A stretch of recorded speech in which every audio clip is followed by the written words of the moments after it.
শ্ৰদ্ধাঞ্জলি কানন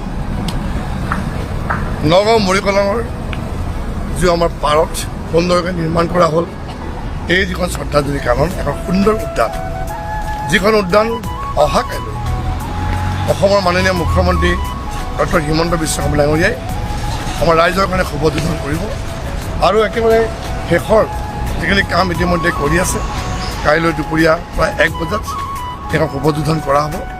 আমি অতি গৌৰৱেৰে জনাব বিচাৰিছোঁ যে যিখন মৰিকলম বিল ইতিমধ্যে আমি দেখা পাইছোঁ যে অতিকৈ আমাৰ এক সৌন্দৰ্যময় পৰিৱেশত আছিলে যিখন মৰিকলম বিলৰ এই আমি খুব সুন্দৰ এই প্ৰাকৃতিক সম্পদ 3টা বছৰ প্ৰচেষ্টা সুন্দৰকৈ এইখন নিৰ্মাণ কৰা হ'ল আৰু ইয়াৰ যিটো পাৰ এই পাৰত ইতিমধ্যে আপুনি দেখা পাইছে ইয়াত খোজকাঢ়িবৰ কাৰণে যি আমাৰ ৱাকিং জোনৰ ব্যৱস্থা শিশুসকলৰ কাৰণে খেলৰ ব্যৱস্থা আমাৰ য়োগাৰ কাৰণে এটা সুন্দৰ পৰিৱেশ লগতে মুকলি মঞ্চ আৰু ইয়াত কেইবাগৰাকীও বিশিষ্ট ব্যক্তি তেওঁলোকৰ বিষয়ে তাত কিছু সন্নিৱিষ্ট কৰা হৈছে যিখন নগাঁৱৰ কাৰণে গৌৰৱ।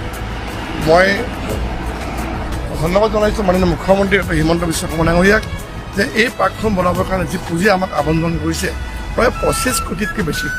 এই পুঁজিৰ দ্বাৰা আজি দেখা পাইছে নগাঁৱত এটা সুন্দৰ পৰিৱেশ হ'ল। এই মৰিকলমতেই আমি নৌকা বিহাৰৰ ব্যৱস্থাও কৰিছোঁ যাতে ইয়ালৈ অহা প্ৰতিগৰাকী ব্যক্তিয়ে বিভিন্ন ধৰণৰ ইয়াত যিখিনি মনোৰঞ্জন যাতে ইয়াত কৰিব পাৰে। নগাঁৱৰ যিটো পৰিৱেশ ইতিমধ্যে গম পাইছে যে বহুতো ঠাই য'ত আমি পৰ্যটকৰ আকৰ্ষণস্থলী বা বিভিন্ন ধৰণৰ উদ্যান এই ধৰণৰ আমি আন্তঃগাঁথনি উন্নয়নেৰে নগাঁওখন এখন সজাব বিচাৰিছোঁ যাতে এক সুন্দৰ পৰিৱেশত আমি চহৰখন সজাব পাৰোঁ।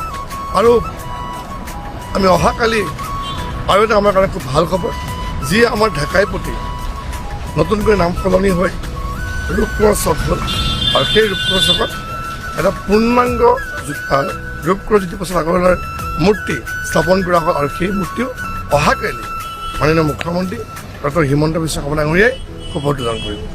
অহাকালি আমাৰ প্ৰত্যেকগৰাকী নগাঁওবাসী ৰাইজৰ কাৰণে গৌৰৱৰ দিন।